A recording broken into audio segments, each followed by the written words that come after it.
اسی لیے یہ جتنا ہے یہ تو سارا آنکھوں کا دیکھا ہوا دھوکا ہے، اصل وہ غیب میں ہے۔ اس لیے قرآن نے ایک جگہ کہا دیوالیے دیوالیے، انہوں نے دیوالا نکال دیا اور انہوں نے صاف ہاتھ اٹھا دیے، ہمارے پاس کچھ نہیں ہے۔ قل هل ننبئكم بالاخسرین اعمالا، اللہ پاک فرماتے ہیں پیارے نبی صلی اللہ علیہ وسلم آپ کہیے او لوگو ہم تمہیں بتاویں تمہارے کون سے عوام اور کون سے خواص، تمہارے کون سے چھوٹے اور کون سے بڑے، کون کہاں کتنا اپنے اعمال کے اعتبار سے دیوالا پھونک رہے ہیں۔ قل هل ننبئكم بالاخسرین اعمالا، سب سے بڑے خسارے میں کہ اگر زمینوں میں پیداوار ہوتی ہے تو دل بمنزل زمین ہے، اس میں کیا پیداوار ہے؟ اگر زمینوں میں کانٹے اگتے ہیں تو ان دلوں کی پیداوار بغض ہے، کینہ ہے، حسد ہے، حب مال ہے، دوسروں کی تقدیر ہے، اپنی برتری ہے، یہ وہ دلوں کی زمین کے کانٹے ہیں۔ تقویٰ ہے، توکل ہے، خوف خدا ہے، فکر آخرت ہے، جنت کے باغوں کی سیر کے جذبات، انہا لحیات طویلہ کہ مارکے میں ہیں، دشمن للکار رہا ہے، محمد صلی اللہ علیہ وسلم سے پوچھ رہے ہیں اللہ کے رسول اگر اس محنت میں آگے بڑھوں، ابھی تو 3 اور 7 مہینے تک کی باتیں ہو رہی ہے، خدا ہمیں زندگی اس پر لگانے والا بنا دے، آگے بڑھوں، محنت کروں، تھکوں، پچوں، کھپوں، یہاں تک کہ جان چلی جائے، مجھے کیا ملے گا؟ لکل جنت، اس کے بدلے میں خدا تمہیں جنت دے گا، ہے جنت بخن بخن بخن بخن، بھائی باپ کام بن گیا۔ کھجور کھا رہے تھے، انہا لحیات طویلہ، کھجور کھانے میں تو بڑا وقت لگے گا، وہاں بھی کھجوروں کے باغات اور وہاں کیسے پھلوں کے باغات، اس ایک کھجور کو قربان کروں گا، خدا جنت کے باغوں کی سیر کرائے گا۔ کھاتے کھاتے پھینکی ہے، آگے بڑھے ہیں، شہادت کا جام پیا ہے، اس یقین کی بنیاد پر جو دلوں کی آنکھیں دکھا رہی۔ اسی لیے صحابہ کرام رضوان اللہ تعالی عنہم کہتے ہیں ہمارا غیب پر ایمان، جنت اس کے باغات پر ہمارا ایمان، جہنم کے سانپ، فرشتوں کے ہتھوڑے، ان کے ہاتھوں کے گرز، جہنم کے شعلے، اس کا یقین دلوں میں اتنا ہے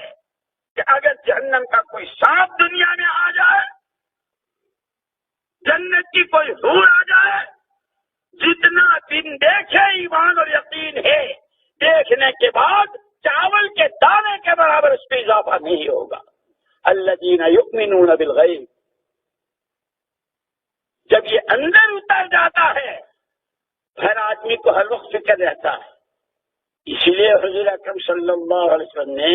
حضرت حارثہ سے پوچھا تھا، حارثہ یہ تو تم اپنی زبان سے کہہ رہے ہو، ایمان کی حقیقت کے ساتھ صبح کی ہے، کوئی دلیل؟ جی 24 گھنٹے ہر سانس کے ساتھ، گھر میں ہوں، باغ میں ہوں، بھی بچوں میں ہوں، مسجد میں ہوں، سڑک پر ہوں، اندھیرے میں ہوں، اجالے میں ہوں، جنت میری دائیں طرف، جہنم میرے بائیں طرف، عرش الہی کا استحضار، اللہ کے سامنے کی جواب دہی کا خیال۔ جب یہ پوری کہی تو میری اور آپ کی، ہمارے 6 نمبر کا پہلا نمبر ایمان، اور ایمان کی دعوت دینے والوں اور پرانوں، ایمان یہ بنانا ہے،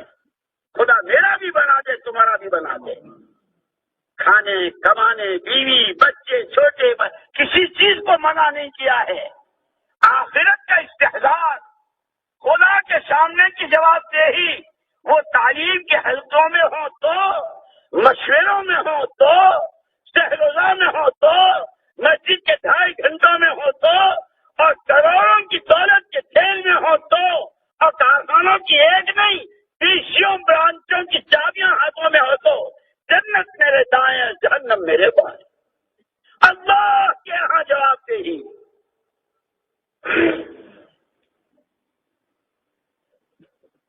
جب اس کا یقین ہوگا،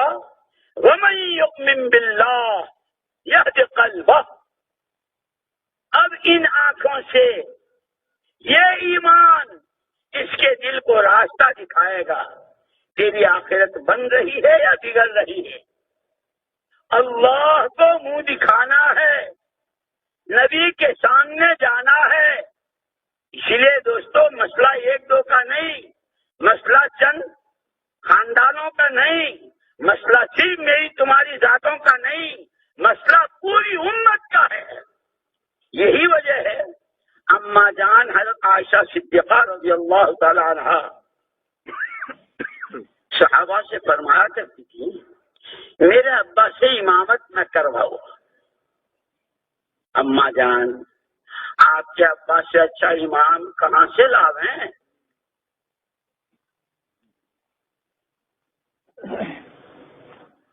کیوں نہ پڑھوائیں ان سے نماز، کیوں نہ بنائیں ان کو امام؟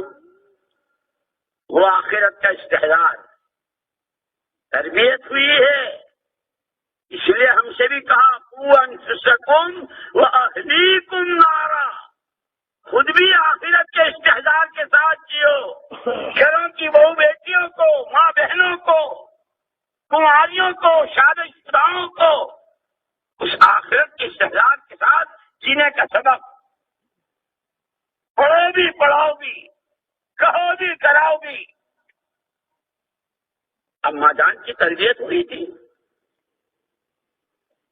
اما جان آتے ابا سے امامت کیوں نہ کرے؟ تو بس یہی ہے آگے وہ قیامت، وہ حشر کا میدان، وہ اولین و آخرین، وہ جن و انس، وہ اللہ کا جلال، وہ جہاں تمام نبی اور تمام پیغمبر ہر ایک نفسی کی حالت میں ہوگا، محمد الرسول اللہ صلی اللہ علیہ وسلم حوض کوثر پر ہوں گے، لوگ آئیں گے،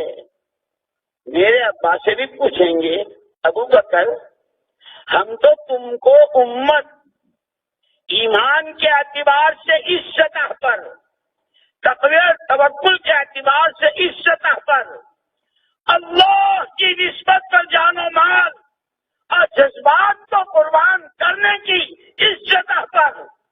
منمانیوں جی کی چاہتوں کے قربان کرنے کی اس سطح پر، علم و عمل کی اس سطح پر، خوف خدا کی اس سطح پر، اکیلے نہیں تمہارے حوالے پوری امت کر کے آئے تھے۔ اسی لیے وہاں الیاس صاحب رحمۃ اللہ علیہ اس کو بہت بار بار فرمایا کرتے تھے، ہر فرد امت، ہر فرد امت پوری امت کا ذمہ دار، اور پوری امت ہر فرد امت کی ذمہ دار۔ اس لیے کہ تمہارے نبی کی شان یہ ہے، تم جس کے امتی کہلاتے ہو، تم جن کا کلمہ پڑھتے ہو، تم جن کے وارث ہو، عزیز علیہ ما عنتم حریص علیکم بالمؤمنین رؤوف الرحیم، جس کے وارث ان کی شان یہ ہے کہ تمہاری ادنا تکلیف تمہارے نبی کو بے چین و بے قرار کر دیتی۔ ہوگی دنیا کو لالچ، ہوگا لوگوں کو لالچ، اور ہوگی لوگوں کو ہرس، دولتوں کی، حکومتوں کی، عہدوں کی، زمینوں کی، فرنیچروں کی، دنیا کی نئی چیزوں کو تمہارے نبی کا حرص، تمہارے ایک ایک کلمہ گو مرد و عورت، ہر ایک کی صلاحیت، ہر ایک کا وقت، ہر ایک کا مال اپنے صحیح مسلک